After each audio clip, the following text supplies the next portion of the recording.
Hi everyone, Lyndon here. In my previous video, my wife Bubsy and I went backpacking down the Grand Canyon that turned out to be an amazing backpacking trip with one of the most breathtaking views that we have ever seen. But that backpacking trip almost did not happen. Behind the scene conditions were piling up against the trip from taking place. We feel that it's an adventure of its own and worth mentioning. So please, allow me to share. As some of you may already know, backcountry backpacking in the Grand Canyon, you need to have permits to camp in any of their designated campsites. To acquire these permits, you need to fill out and submit application form up to 4 months in advance. These applications are then processed via lottery system. The first year we tried, we were denied and have to wait for another year. However, for the second time, we got lucky and 4 months later, we were on our way. For our trip, we fly from Florida to Las Vegas, Nevada. The plan was to drive about 4 hours to Grand Canyon in Arizona, stay at Mather campsite for the night, and start backpacking down the canyon the next day.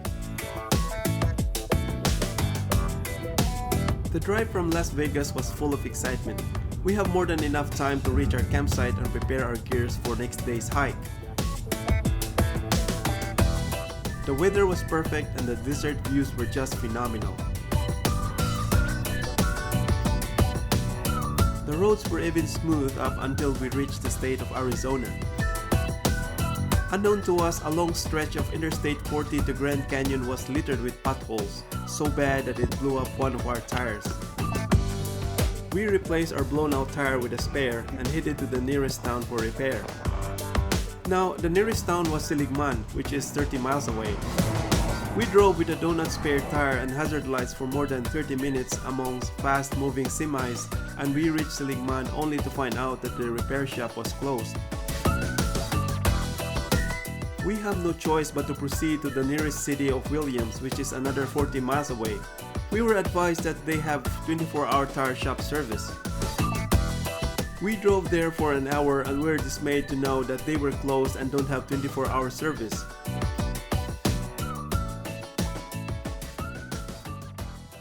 Our only consolation are these cute stray cats outside the gas station. After weighing our options, we gambled to drive to our Grand Canyon campsite, which is another 60 miles away. We already waited 2 years for this trip and no tire issue is about to mess it up. Bear in mind that this is a calculated risk. We are prepared to survive in the wilderness for 3 days. We should be able to survive along a road if we happen to get stuck overnight. So we drove slowly on State Route 64 with our hazard lights on and politely let other vehicles pass us by. It was already dark when we were pulled over by a patrol vehicle.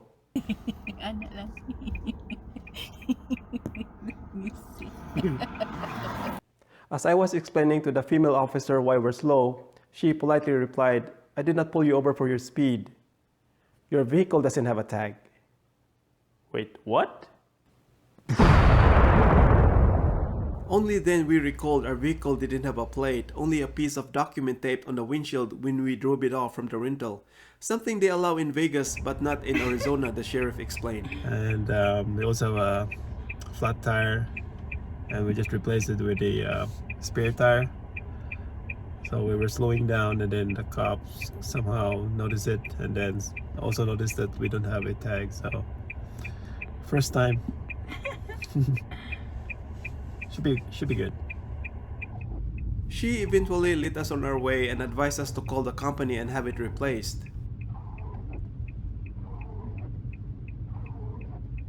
Just moments when she left us, we were alone again on this dark road when the weather turned bad.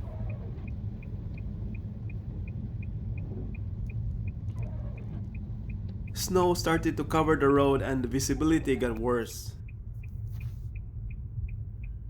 I'm all the while crossing my fingers the spare tire won't fail us or have the vehicle slide on a ditch. Very anxious Floridian driver if you ask me.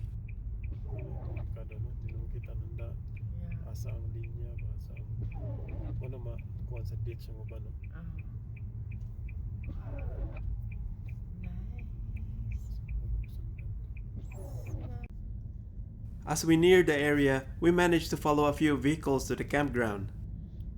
Oh my god.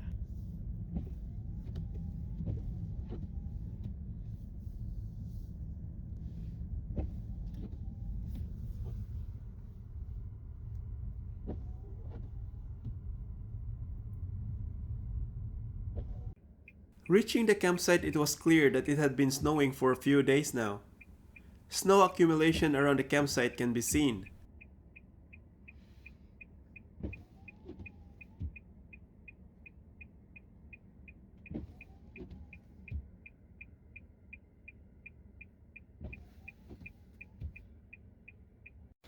We then waited for the snow to subside before setting up the tent,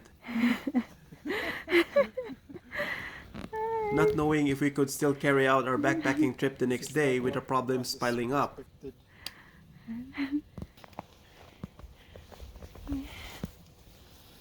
Our tent. We decided to call it a night and we'll just have to decide the next day. Ice, ice, baby.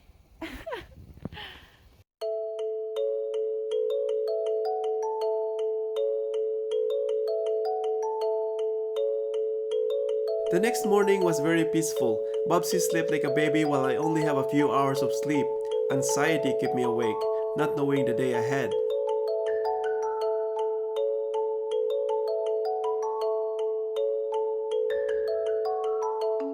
Luckily, it stopped snowing last night.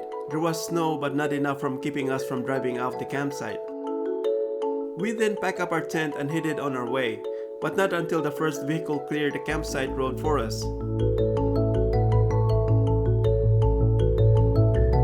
We were surprised the main road was well maintained and clear from snow. We were then able to reach and park the car at the Bright Angel trailhead. To prevent the park rangers from mistaking our car for abandoned stolen vehicle with no plate and towing it, we placed a note on the dashboard, "Out backpacking." We then proceed with our 3 days backpacking, knowing that we may not have a vehicle to come back to. So drama. So drama. We were surprised to come back with the vehicle still intact.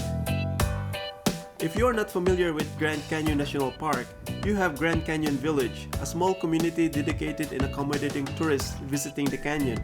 Unfortunately, the car shop at the vicinity is not able to fix our tires. We decided to drive once again with our spare tire to Flagstaff Airport, which is about 90 miles away, to have our car replaced. Keep in mind, do not spare tire. You're only recommended to drive them less than 50 miles. We already drove it 130 miles, now we're about to drive it another 90 miles. We were pulled over again by a trooper. It's our second pullover because our car has no tag, so it's just a hassle. We're rushing to the airport to get this car replaced. The trooper eventually let us on our way after giving us a warning. We reached the rental company just in time before closing. We later found out that about 30 vehicles were replaced that week alone because of terrible road situation in that area, and that several cars were pulled over coming from Vegas for not having a tag, a problem that we got ourselves entangled with. We eventually booked a hotel in Flagstaff and decided early in the morning to drive back to Vegas, maneuvering the potholes along the way and reaching our flight in time.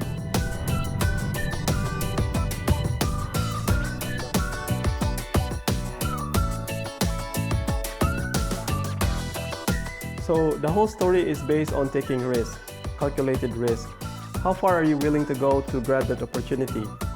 We certainly are not about to wait another year, nor submit another application for a lottery permit. So the question that lingered on our mind after this: could there have been a better option, a much safer way of doing things and still not miss our backpacking trip? If you guys have any suggestions, please comment down below. Your advice is greatly appreciated. Thank you guys for watching.